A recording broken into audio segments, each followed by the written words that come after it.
महाविकास अघाड़ी के बीच सीटों का जो फॉर्मूला है वो लगभग तय हो चुका है। कल यानी कि 21 मार्च की अगर हम बात करें तो एमवीएस सीटों का ऐलान कर सकती है। सूत्रों के मुताबिक उद्धव गुट को 23 सीट, कांग्रेस को 15, शरद पवार गुट को 6 सीटों पर चुनाव लड़ने की यहां पर रजामंदी हुई है। वहीं प्रकाश आंबेडकर की पार्टी वीबीए को 4 सीटें मिलेंगी। हालांकि यह भी कहा जा रहा है कि अगर प्रकाश आंबेडकर एमवीए के साथ नहीं आए तो फिर उनके कोटे में दी जाने वाली सीटें कांग्रेस को दे जाएंगी। मतलब वो जो 4 सीटें दी जानी है कांग्रेस के खाते में आ जाएंगी। वीबीए ने महाविकास अघाड़ी से किनारा किया तो कांग्रेस को गठबंधन में फिर 19 सीटें मिल जाएंगी। ये बहुत बड़ी खबर इस वक्त की महाविकास अघाड़ी सीटों का जो फॉर्मूला है वो लगभग तय हो चुका है। इतनी माथापच्ची के बाद जो सीटें सामने आई हैं जिनके ऊपर रजामंदी हुई है वो है उद्धव गुट 23 सीट, कांग्रेस 15, शरद पवार गुट 6। अब ये जो कांग्रेस के खाते में 15 सीटें जानी है, अगर प्रकाश आंबेडकर नहीं आते हैं महाविकास अघाड़ी के साथ तो वो 4 सीट भी मिल जाएगी कांग्रेस को, 19 सीटें हो जाएंगी। तो लगभग ये तय है, अब बस ऐलान भर इसका बाकी बचा रह गया है।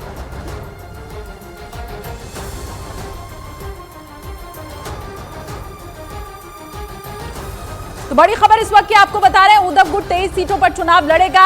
हालांकि ये बड़ी चुनौती उद्धव ठाकरे के लिए भी रहने वाली है क्योंकि शिवसेना अब दो फाड़ हो चुकी है। तो पिछली बार की जो सीटें थी उनमें से ज्यादातर सांसद तो एकनाथ शिंदे के साथ जा चुके हैं। तो खुद को साबित करना इस लोकसभा चुनाव में वो बड़ी जिम्मेदारी यहाँ पर उद्धव ठाकरे के ऊपर भी है। कल शाम तक हो जाएगी। कल स्क्रीनिंग शाम को है सीएससी, और सीएससी के बाद में डिक्लेयर हो जाएगी। हम बैठने वाले हैं और उसमें औपचारिक सीटों का घोषणा करेंगे। वही आपको 21 तारीख को बताएंगे ना, हम 21 को बैठ के हम डिसाइड करेंगे।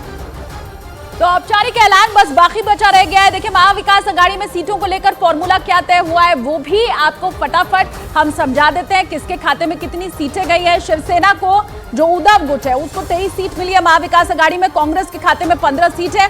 एनसीपी शरद गुट 6 सीटों पर चुनाव लड़ते हुए इनके आपको उम्मीदवार दिखाई देंगे। इसके अलावा प्रकाश आंबेडकर, अच्छा वो तो 9 से 10 सीटें मांग रहे थे, अब ये जो फॉर्मूला निकलकर सामने आया है इसमें 4 सीटें मिल रही है प्रकाश आंबेडकर को। तो ये अगर इन 4 सीटों से खुश नहीं हुए तो जाहिर सी बात है फिर साथ छोड़ सकते हैं। और ऐसी स्थिति में प्रकाश आंबेडकर की तस्वीर के नीचे की जो 4 सीट आपको दिखाई दे रही है वो भी कांग्रेस के पास जा सकती है, फिर वो 15 से 19 तक पहुंच जाएगी। तो ये जो सीटों का बंटवारा है अब इसमें प्रकाश आंबेडकर को ही लेकर अभी पेच फंसा हुआ दिखाई दे रहा है।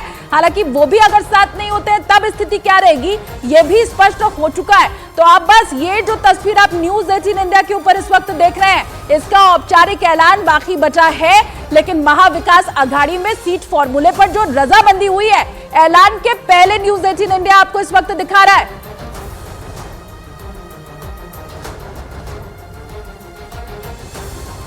उन्होंने ऐसा इसलिए कहा था क्योंकि उद्धव ठाकरे शिवसेना को नए ढंग से तैयार कर रहे थे। उन्होंने ये साफ कर दिया था कि चाहे कोई हिंदू हो या फिर मुस्लिम, अगर वो महाराष्ट्र का रहने वाला है तो वो मराठी हुआ और शिवसेना मराठी मानुष के लिए आवाज बुलंद करेगी।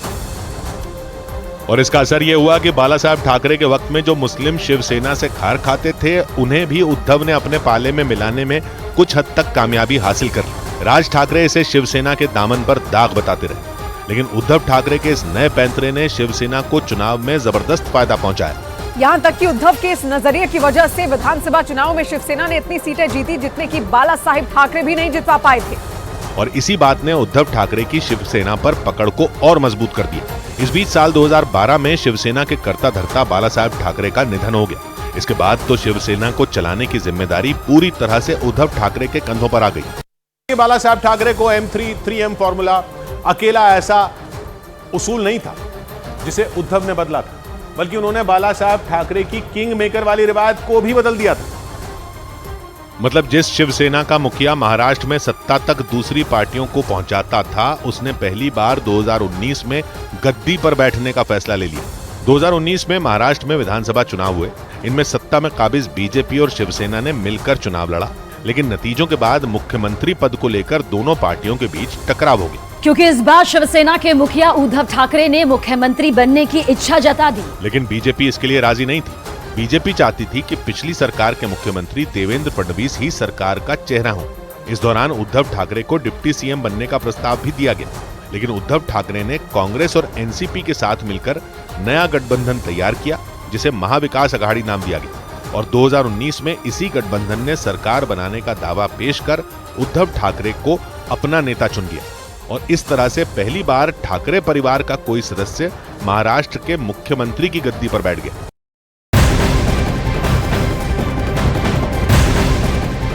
और बड़ी खबर आपको बता दें, राष्ट्रीय लोक जनशक्ति पार्टी के अध्यक्ष पशुपति कुमार पारस आज पटना में पार्टी के वरिष्ठ नेताओं के साथ बैठक करेंगे।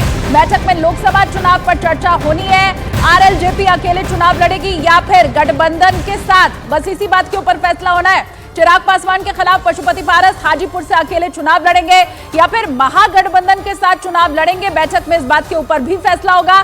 सूत्रों के मुताबिक पशुपति पारस आरजेडी के संपर्क में है फिलहाल और पशुपति पारस बिहार में सीट बंटवारे को लेकर नाराज थे, जिससे वो एनडीए से अलग हो गए। चिराग पासवान को 5 सीट दिए जाने का बस यहां पर विरोध, और खासकर हाजीपुर सीट जहां से अभी सांसद हैं पशुपति पारस, ये सीट भी चिराग पासवान को दे दी गई और इसी के बाद चाचा अलग हो गए।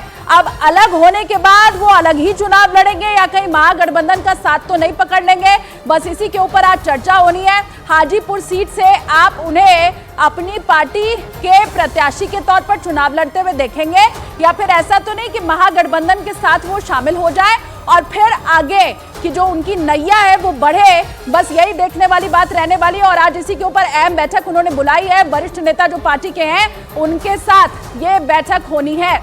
और वहीं आरजेडी नेता तेज प्रताप यादव ने पशुपति पारस का महागठबंधन में स्वागत किया है। साथ ही उन्होंने ये भी कहा है कि एनडीए में पशुपति पारस के साथ अन्याय हुआ है।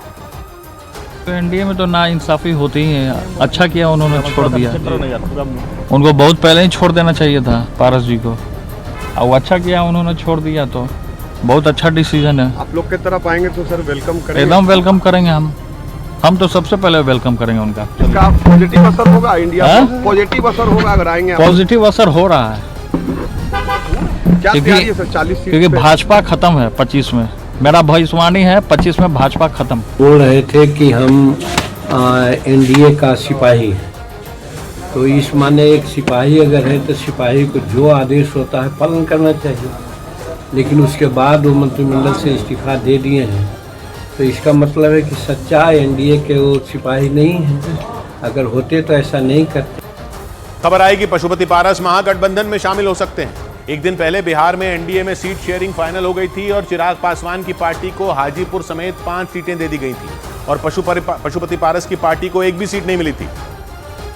और इसी के बाद पशुपति पारस ने केंद्रीय मंत्री के पद से इस्तीफा दे दिया। यही नहीं, इसके बाद अटकलें लगीं कि पशुपति पारस आरजेडी के साथ जा सकते हैं। हम तो सबसे पहले वेलकम करेंगे उनका। रामविलास पासवान के बेटे चिराग पासवान और उनके बड़े भाई पशुपति पारस दोनों ही एनडीए का हिस्सा थे, लेकिन चाचा भतीजे में सीटों का झगड़ा था। लेकिन सीटों की इस लड़ाई में बाजी भतीजे चिराग पासवान ने मारी। चिराग पासवान की पार्टी लोक जनशक्ति रामविलास को एनडीए ने बिहार की वैशाली, हाजीपुर, समस्तीपुर, खगड़िया और जमुई लोकसभा की सीटें दी। अटकलें तो ये भी हैं कि बिहार सरकार में मंत्री अशोक चौधरी की बेटी चिराग की पार्टी में शामिल हो सकती हैं और इसके लिए अशोक चौधरी के दामाद चिराग के संपर्क में हैं। खबर है कि अशोक चौधरी की बेटी जमुई से चुनाव लड़ सकती हैं, यानी चिराग पासवान की सीट से अशोक चौधरी की बेटी चुनाव लड़ सकती हैं और चिराग हाजीपुर से मैदान में उतर सकते हैं। यानी चिराग पासवान ने बिहार की 5 सीटों से उम्मीदवार चुनने शुरू भी कर दिए। और दूसरी ओर पशुपति पारस के पाला बदलने की खबर आई। अटकलें लगी कि पशुपति पारस महागठबंधन में शामिल हो सकते हैं। रामविलास पासवान के निधन के बाद पशुपति पारस ने अलग अलग मंचों से ऐलान किया था कि वो ही रामविलास पासवान के उत्तराधिकारी हैं। 2023 में रामविलास पासवान से जुड़ी एक किताब के विमोचन के मौके पर भी उन्होंने यही दावा किया था और बयान दिया था कि वो ही रामविलास पासवान के उत्तराधिकारी हैं। मौका रामविलास पासवान से जुड़ी किताब के विमोचन का था और केंद्रीय मंत्री रामदास आठवले भी उस कार्यक्रम में मौजूद थे। यानी पशुपति पारस ने जता दिया था कि वो रामविलास पासवान की सियासी विरासत और हाजीपुर की सीट दोनों से दावेदारी नहीं हटाएंगे, जबकि चिराग पासवान बेटे होने के नाते अपनी दावेदारी पेश करते हैं। लेकिन रामविलास पासवान की विरासत की ये लड़ाई और बड़ी हो सकती थी और जिस सीट और सियासी हक के लिए पशुपति पारस ने दावा ठोका, उसके लिए उनके भाई रामचंद्र पासवान भी दावेदारी ठोक सकते थे। लेकिन 2019 में उनका निधन हो गया और उसके अगले ही साल रामविलास पासवान का निधन हो गया था।